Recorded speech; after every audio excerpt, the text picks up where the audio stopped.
Hello guys, today we have a PlayStation 5 controller with stick drift in our hands. Before opening it, we have to determine which analog stick is faulty, so let's connect it to the PC and check. Alright, as we can see, the damage isn't too severe. There's just a slight drift on the left analog stick. I've definitely seen worse. Let's open it up and replace the defective analog stick. I won't be installing Hall effect analogs because the client decided against it. They only want to fix the drift issue. Let's get started. First of all, let's remove this black plastic piece to expose the screws that hold the controller together. Next, we'll remove the L2 and R2 buttons.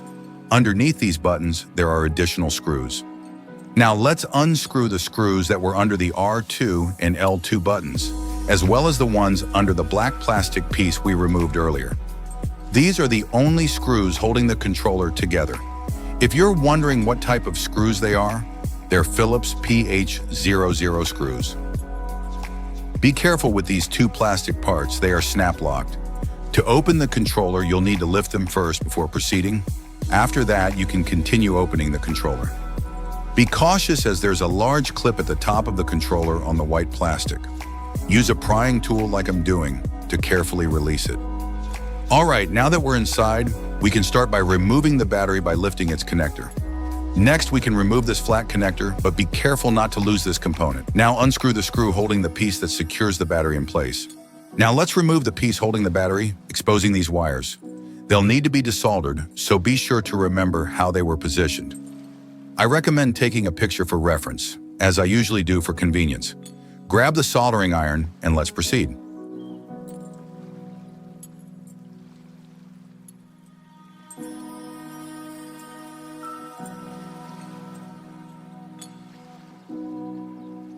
Now that the wires are desoldered, we can proceed to disconnect all the flat cables on the PCB to free the motherboard.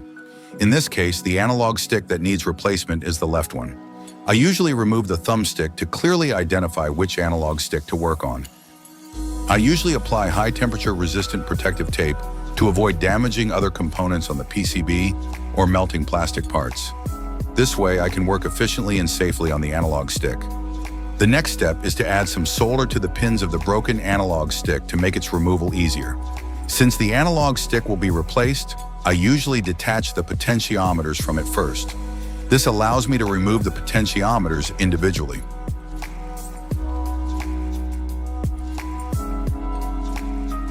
Then using a heat gun, I remove the remaining part of the analog stick. Now using a solder sucker, I proceed to remove the remaining solder from the pinholes where the new analog stick will be inserted. I position the PCB horizontally to make the work easier and to clearly see which hole I'm working on. Perfect.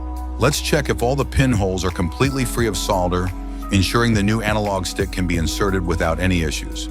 Don't worry if there's some burnt plastic residue from the previous analog stick. It won't affect the functionality of the new one. Here's the new analog stick. Let's insert it into the PCB, making sure it sits flat on the motherboard and that all the pins come through at roughly the same height. We can now proceed with soldering the pins of the new analog stick onto the motherboard using the soldering iron. I like to apply some flux to help with the process. It makes everything easier. However, if the solder wire already contains flux, you can skip this step, though I still recommend adding a small amount for better results, without overdoing it, of course. I always start with the 4 larger pins, which are the ground pins. By doing this, I ensure the analog stick is securely held in place while I solder the remaining pins. Adding a bit of flux also helps prevent bridges from forming between the pins. This is especially useful for the potentiometer pins, as they are very close to each other. The flux will assist in keeping the solder confined to the intended areas and ensuring a clean and precise connection. Alright, now that we've finished soldering the pins, we can proceed to clean the remaining flux from the motherboard. Work quickly, as flux is easier to clean while it's still warm. Once it dries, it becomes harder to remove and can leave the motherboard feeling sticky. To further clean the motherboard, I'll use a toothbrush soaked in IPA. This will help remove any remaining residue and leave the motherboard clean and ready for reassembly.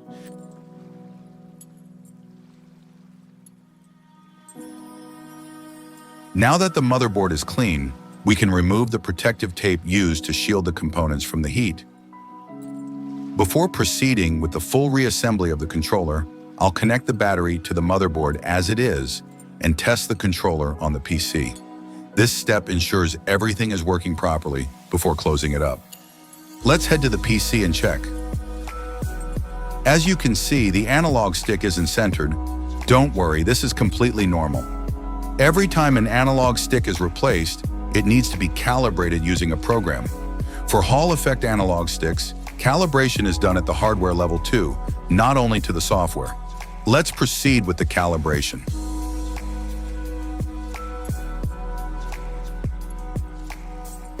As you can see, both analog sticks are now calibrated to the center. Let's proceed to calibrate the range of both analog sticks to ensure they function properly across their full motion.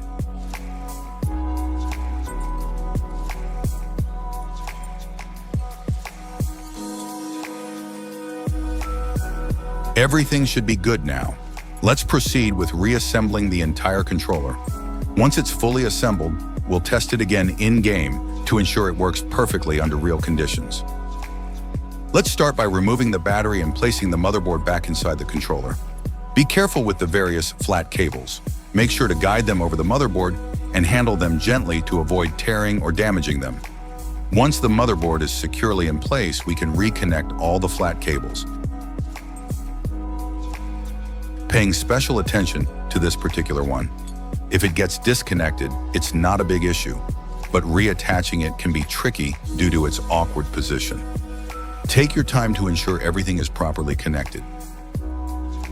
Now that we've confirmed all the flat cables are connected, we can proceed with soldering the wires. I hope you took a picture or remember how they were soldered initially. Let's get started with the soldering process.